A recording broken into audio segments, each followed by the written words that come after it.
Muy buenas noches todos. Sean bienvenidos a esta sesión de Hablemos de Salud, un miércoles más que nos reunimos acá. Y hoy vamos a escuchar al doctor Nils Ramírez con un tema que es sumamente importante, un tema también que posiblemente va a dar para más charlas. Y vamos a hablar con él, bueno, vamos a escucharlo a él hablar de la inmunidad y el glutatión. El doctor Ramírez es profesor asociado, docente e investigador por más de 20 años con la Universidad de Costa Rica. Tiene una maestría en ciencias en la Universidad Nacional Autónoma de México. También es licenciado en farmacia y química de la Universidad de Costa Rica con una especialidad en farmacocinética. Así que están en las mejores manos y vamos a escuchar al doctor Nils que nos va a compartir su presentación. Nils, el micrófono es todo tuyo. Buenas noches a todos y a todas. Pues un gusto estar de nuevo por acá, porque con el horario se me ha dificultado pues acompañarnos en las otras sesiones, pero hicimos ahí excepciones el miércoles pasado y hoy para compartir con ustedes. Bueno, muchas gracias a Anabel por la presentación y a todos por sacar el ratito de hoy. Eh, la charla se denomina Una gota de inmunidad. La idea acá es ver algo muy general, pero a la vez un tanto específico con respecto al glutatión, ¿verdad? En relación a la inmunidad. Entonces, vamos a comenzar. Vamos a ver. Ok.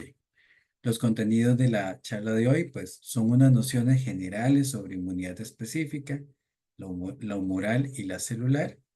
También aquellos casos de donde hay niveles bajos de glutatión y las enfermedades que se relacionan con estos niveles bajos de glutatión. Perdón, Vamos doctor, a, sí, perdón. ¿Puedes poner la presentación en grande para que se vea más la letra? vamos a ver.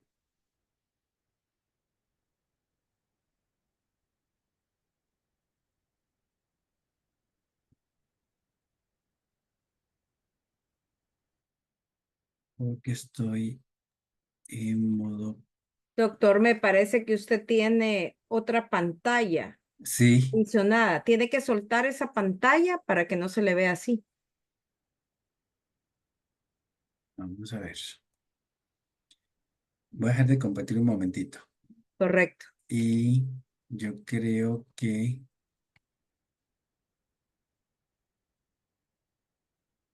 Listo. Perfectísimo. Está.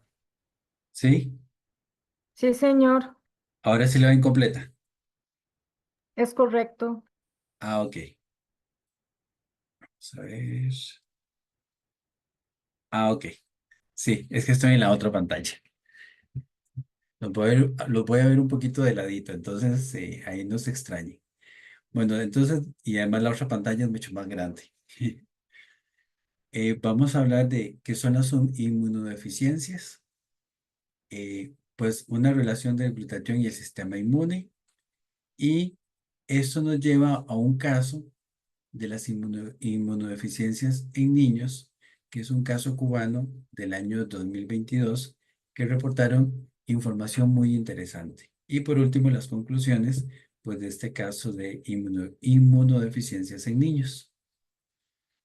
Entonces, la inmunidad específica principalmente se divide en dos: la humoral y la celular. La humoral principalmente son los linfocitos B, y la celular, linfocitos T y macrófagos. Entonces, en términos generales, cuando tenemos una partícula extraña o lo que llamamos un antígeno, normalmente lo que hacen las células es tomar ese antígeno, pues procesarlo de alguna manera y generar anticuerpos. Entonces, intervienen los macrófagos, parte también los linfocitos B y los linfocitos T. Entonces aquí, pues en este diagrama, un poco el desarrollo de ese antígeno, ¿verdad? Que es mostrado a una célula y una vez que hemos mostrado una célula, empieza una serie de replicaciones, los linfocitos T colaboradores, se van dando los linfocitos B, y esos linfocitos B tienen, son células plasmáticas, y además no solo células plasmáticas, sino son células con memoria y proveen los anticuerpos. Habíamos dicho también que intervienen los macrófagos, que esos vienen de los linfocitos T colaboradores. Y también tenemos un tipo particular de linfocitos T o células asesinas naturales o las natural killer, que son los linfocitos T asesinos, ¿verdad? Tomándolo ahí de la traducción. Entonces, el glutatión va a ser importante en la proliferación y en la diferenciación de estos linfocitos T, pues de todo este proceso que se va dando en la respuesta inmune, no solo celular, sino también la humoral. También va a promover la actividad fagocítica de los polimorfonucleares. ¿Qué quiere decir esto? Pues favorece que esos leucocitos funcionen mejor. Luego, la función de células dendríticas y células asesinas naturales que también ayudan a todo este sistema inmune. Así como ya les había indicado en el primer punto, pues la proliferación celular, la diferenciación de esas células en los diferentes linfocitos y pues también la colaboración en la apoptosis. Eso es otro diagrama en donde vemos la respuesta humoral, donde vemos esos linfocitos B activos que vienen de los linfocitos T, en donde los linfocitos B pasan a una célula o se transforman en una célula plasmática. Esas células plasmáticas proveen los anticuerpos y algo muy importante es que esas células plasmáticas posteriormente se vuelven una célula de memoria. También aquí vemos al lado derecho el macrófago, en donde el macrófago pues toma esos antígenos o esas partículas extrañas y también los procesa de una u otra manera para neutralizarlos. Entonces, ya en diferentes ocasiones hemos hablado del glutatión y pues que alteraciones del estado redox celular pues van también asociados a alteraciones en el glutatión. Pero también no solo es alteración del glutatión, sino que como eso también se vuelve un factor de diversas enfermedades. Y esas enfermedades, ante esa disminución o depresión o eliminación del glutatión reducido, se asocian a enfermedades neurodegenerativas, enfermedades pulmonares, enfermedades hepáticas, cardiovasculares y, por lo que nos trae hoy, las inmunológicas. Entonces, vamos a estar conversando de un caso de Cuba, como les mencioné al principio de los contenidos, en pacientes pediátricos, donde se ha encontrado niveles de glutatión reducidos disminuidos. Y como estos también, pues, tiene trascendencia en la parte inmunológica. Ahora, ¿qué son esas inmunodeficiencias? Bueno, principalmente, pues es un grupo de trastornos por un déficit tanto cuantitativo como cualitativo de algún componente del sistema inmunitario. Estas inmunodeficiencias, por lo general, da aparición de infecciones recurrentes, pueden estar presentes desde el nacimiento, lo que se identifican como inmunodeficiencias primarias, pero estas generalmente tienden a ser incompatibles con la vida. Entonces, una inmunodeficiencia primaria, normalmente el niño pues va a tener muy poca esperanza de vida, entonces casi por eso les decía que son incompatibles con la vida. Eh, ya es un nacimiento comprometido de alguna u otra forma, pero las que sí se dan mayoritariamente y que se dan durante el desarrollo del niño son las inmunodeficiencias secundarias, ¿verdad? Que al paso de los años se van uniendo una serie de afecciones y van creando una condición hasta tener una condición de inmunodeficiencia. Entonces, es importante recalcar que esas fluctuaciones en las concentraciones y algo muy importante que aquí voy a hacer notar son concentraciones intracelulares de glutatión reducido a nivel de esas células que forman parte del sistema inmunitario, pues a nivel de linfocitos. ¿Y qué efectos va a tener? Bueno, la iniciación y progresión de la activación linfocitaria, como lo vimos en los esquemas anteriores. La diferenciación, que habíamos hablado de linfocitos T, linfocitos B, y las células plasmáticas o esas células de memoria. Y también que en la literatura los niveles de glutatión se han asociado a, a estados de aparición o progresión de estados inflamatorios, donde hay una alteración pues, de la homeostasis del glutatión. Entonces, volviendo con la parte del caso cubano, esas inmunodeficiencias primarias generalmente reportan que se han asociado con más frecuencia a inmunodeficiencias de anticuerpos, especialmente la deficiencia de la IgA. Les había mencionado que las inmunodeficiencias primarias, pues generalmente tienden a ser incompatibles con la vida.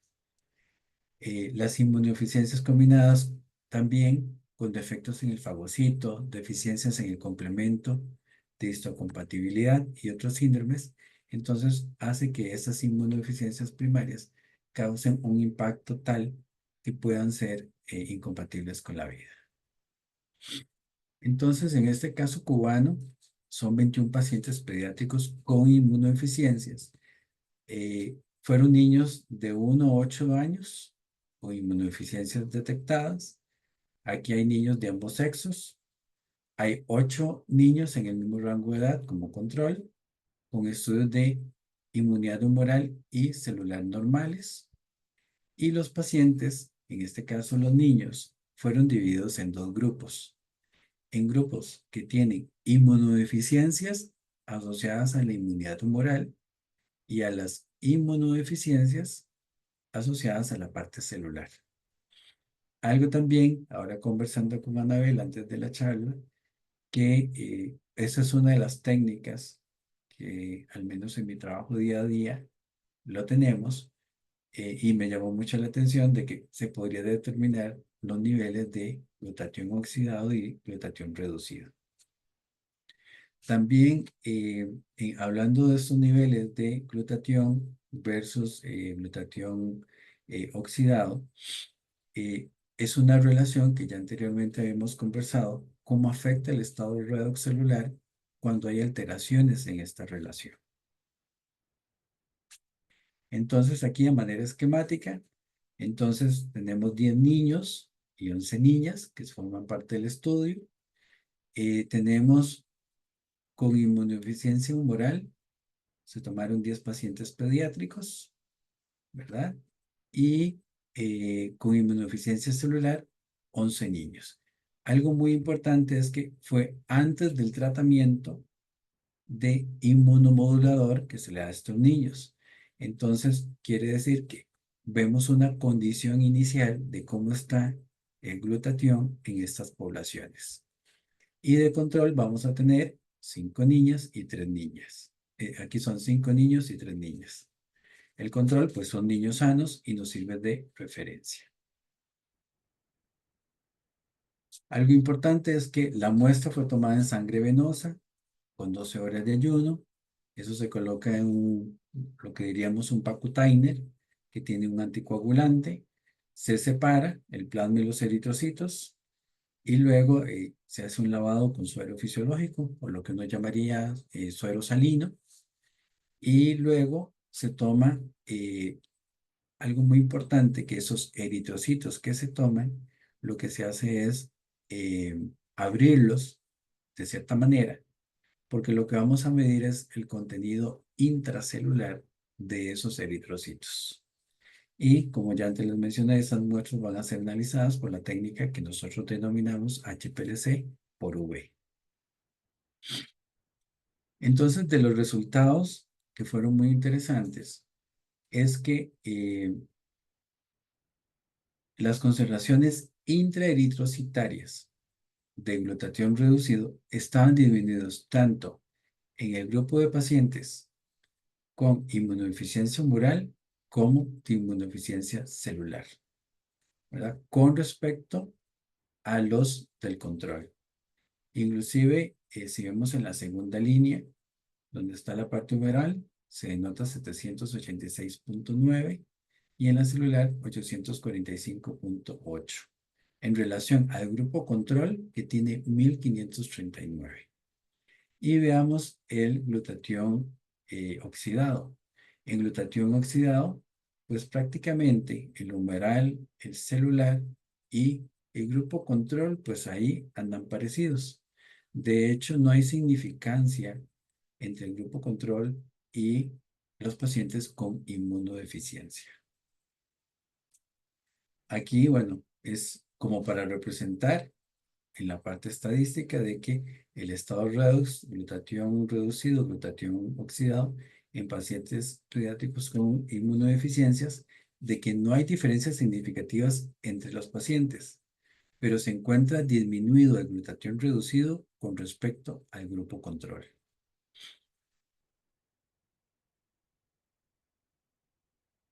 Entonces, de las conclusiones es que la disminución de glutatión observada podría estarse asociando a dos eventos. Primero es la utilización del compuesto, o sea, del glutatión reducido, para contrarrestar el aumento de los procesos oxidativos.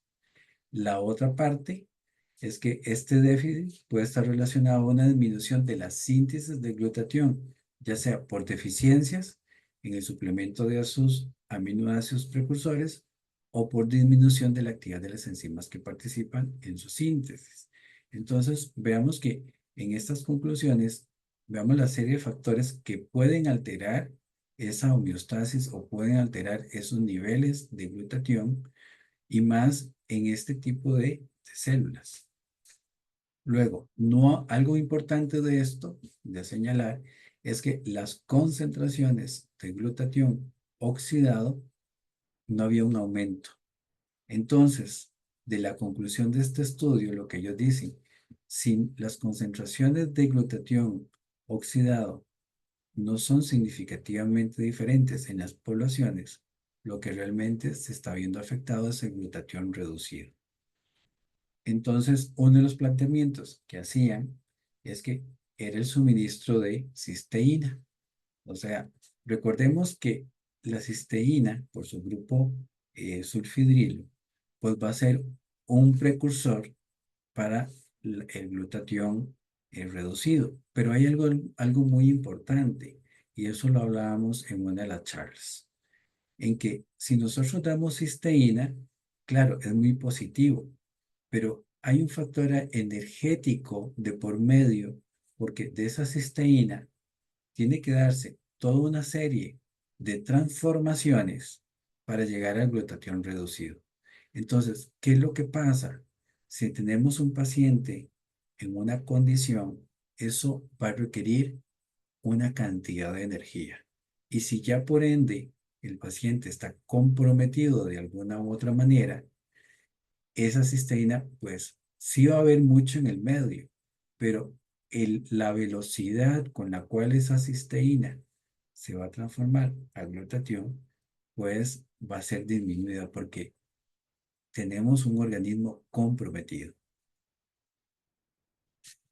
Después, esa deficiencia de cisteína, pues también se va a asociar de alguna u otra manera porque no se está produciendo el nivel de glutatión también a la misma velocidad de función de las células T, disminuir el número de células T, la reducción de la producción del interferón gamma, eh, que eso también afecta la proliferación de linfocitos T, disminuye la actividad citotóxica de las células T. Y algo importante también, que aunque este estudio está hecho en niños, hay mucha literatura con respecto, y también es importante rescatar porque tal vez muchos de ustedes puedan estar en algún momento en contacto con una persona que tenga VIH, SIDA, y que realmente el proveerlo de glutatión sea muy beneficioso para un estado de salud óptimo, más para lidiar en estos casos que aunque sean niveles de virus no detectables, pero pueda mantenerse un estado de salud y una calidad de vida aceptable, también suplementando o otorgando un producto como es el glutatión nanomizado. Luego, niveles bajos de glutatión son predictivos a menor supervivencia y función por la deficiencia de células T, ¿verdad? Eso no solo en los niños, sino en pacientes de este tipo eh, con VIH-Sida.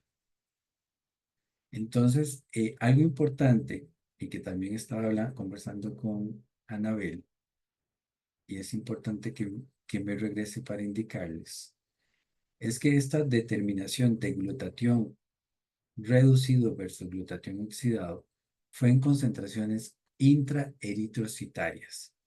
¿Por qué intraeritrocitarias? Aquí vamos al estado de salud, por así decirlo, de la célula. Entonces, si nosotros tenemos un producto nanomizado y que ya en otras oportunidades hemos conversado, la biodisponibilidad que tiene ese producto, el glutatión, es muy alta, que puede llegar a concentraciones intracelulares y por ende, como aquí lo indico, concentraciones intraeritrocitarias. Como antes les mencioné, aunque la suplementación con cisteína ayuda, siempre hay un compromiso energético por parte del paciente porque requiere construir el glutatión. Pero si esa parte energética de construir el glutatión a partir de la cisteína lo eliminamos, también estamos favoreciendo al paciente porque ya no tiene que invertir esa energía, más cuando tenemos un glutatión nanomizado que es altamente biodisponible y es capaz de llegar inclusive a nivel intracelular. Entonces, vean el beneficio que tiene este tipo de formulación para un estado de salud en general y más del estado de salud.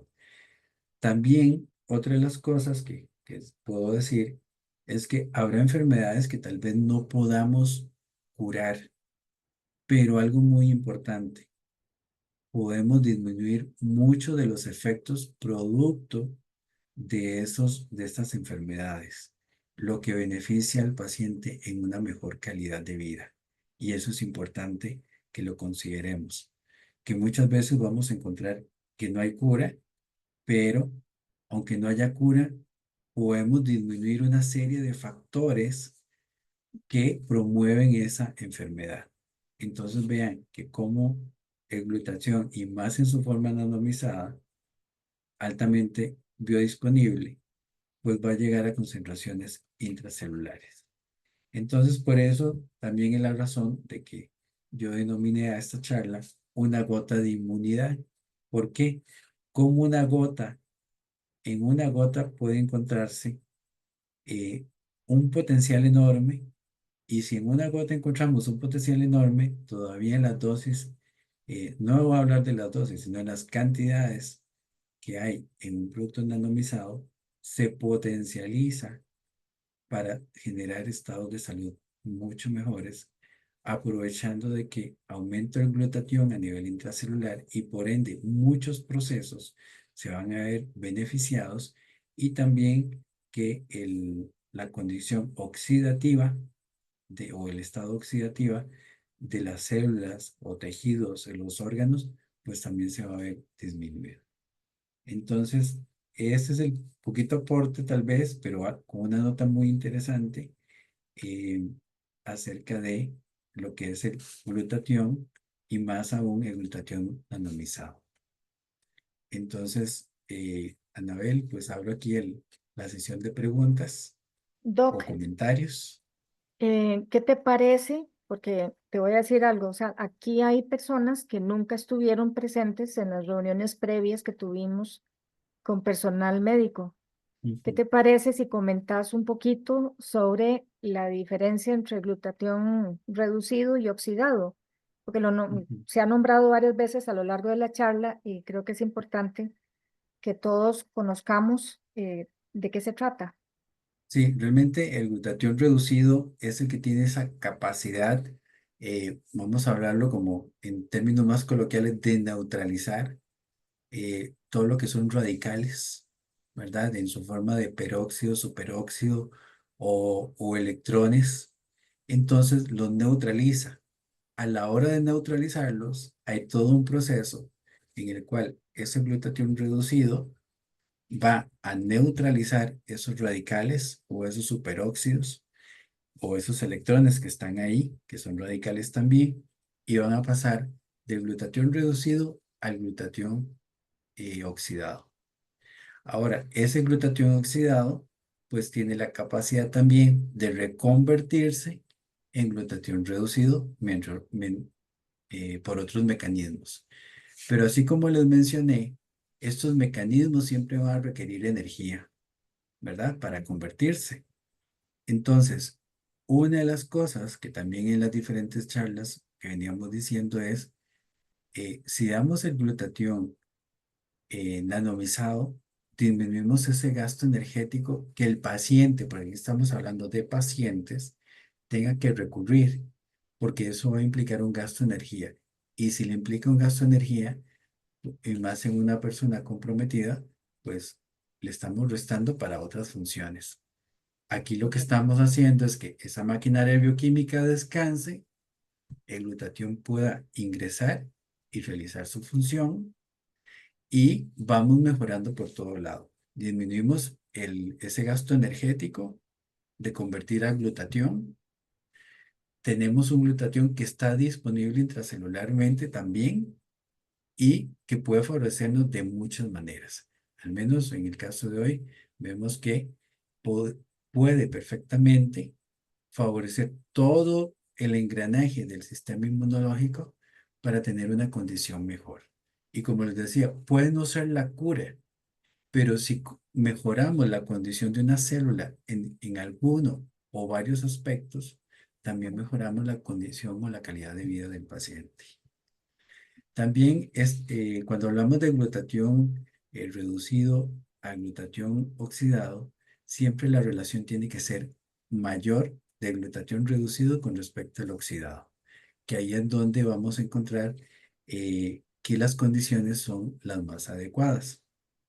En este caso, bueno, lo habían asociado que el glutatión reducido de alguna u otra manera no se estaba produciendo eh, o por falta de o que se estaba eliminando o no había el precursor para generar, como en este caso de la cisteína, y por eso el glutatión reducido se mantenía. Entonces, lo que tenemos que hacer ahí es aumentar ese glutatión reducido, sin que implique un gasto energético, para que la relación de glutatión reducido a glutatión oxidado sea más, creo que la relación hemos visto que era más de 100. ¿Verdad? Entonces, siempre manteniendo ahí esa relación en beneficio del glutatión reducido. No sé si se me escapa algo, Anabel, con lo que me habías dicho. No, me parece que queda clarito. Sí, claro, si lo pensamos, por ejemplo, en un paciente oncológico o cualquier paciente que tenga alguna enfermedad crónica muy deficiente, la energía del paciente, esto que está hablando el doctor Nils es fundamental, ¿verdad? Porque estamos proveyendo a las células del producto listo para trabajar intracelularmente. Entonces, todo ese proceso que normalmente se tiene que dar en el organismo cuando se produce de forma endógena, o sea, cuando nuestro cuerpo lo produce, lo estamos minimizando, ¿verdad? Porque ya tenemos el producto que llega a trabajar inmediatamente. Y pensaba también ahora, lo que estabas hablando, que no solamente en el proceso de enfermedad, si estamos hablando, por ejemplo, de un deportista de alto rendimiento, también, ¿verdad? Porque es alguien que está gastando muchísima energía. Y si esta persona consume el glutatión que ya está disponible, se brinca un paso enorme. Entonces, bueno, hoy hablamos o escuchamos al doctor hablar de una de las grandes propiedades que tiene el glutatión, ¿verdad? Porque estamos acostumbrados siempre, cuando las nombramos, decimos que, bueno, que reduce el estrés oxidativo, que disminuye la inflamación crónica, que, qué sé yo, que mejora la oxigenación de los tejidos, y también nombramos que favorece la buena respuesta inmunitaria. Y hoy creo que nos queda bastante claro que hay muchas formas en que el glutatión participa dentro de esa respuesta inmunitaria, ¿verdad? Favoreciéndola y pues haciendo más preciso la función de ese sistema que nos protege cada segundo de nuestra vida.